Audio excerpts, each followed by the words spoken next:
Magandang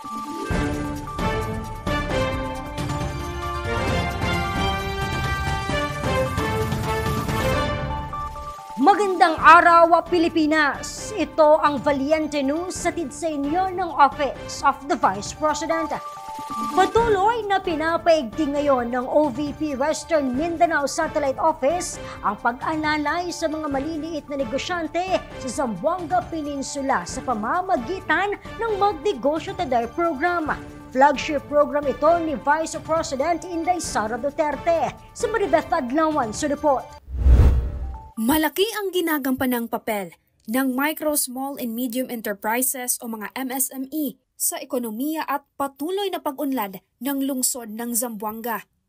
Ayon sa Philippine Statistics Authority, umabot sa 5.5% ang economic growth ng bansa noong taong 2023, kung saan 0.1% ang naging kontribusyon ng Zamboanga Peninsula sa National Gross Domestic Product o GDP ng bansa.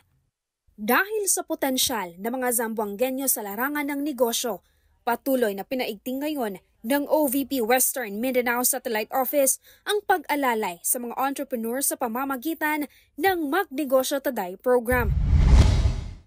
Isa sa mga MSME mula sa lungsod ay si Glenda na may-ari ng isang sari-sari store.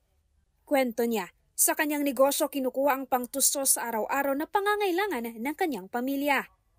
Yon, maliit pa mga bata ko, yon, panganay ko, 2 taon pa yan. Hanggang ngayon, magtinda pa ako, ma'am.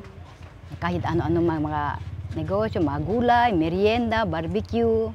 Minsan luto ulam ang asawa ko. Nais ni Glenda na madagdagan ang kanyang mga paninda. Ngunit dahil sa kakulangan ng puhunan, lumapit siya sa OVP Western Mindanao Satellite Office upang maging bahagi ng programang Magnegosyo Today. At nang makumpleto ang mga kinakailangang requirements, agad na natanggap ni Glenda ang 15,000 pesos na livelihood grant. So yung natanggap niyo na po yung 15,000, ano po yung unang ginawa niyo? Yun yung mga carbon, mga gulay, tsaka doon ako bumili sa bukid, mga carbon, mga gulay, mas mura doon. Oh.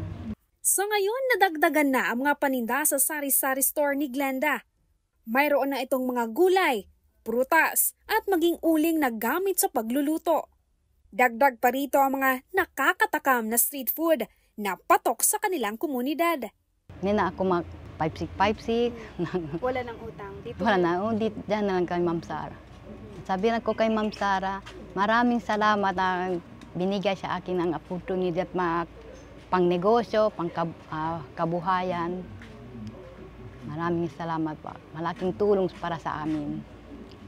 Mula dito sa Zamboanga City, ako si Maribeth Adlawan, lahat para sa Diyos, bayan at pamilyang Pilipino. Valiente News.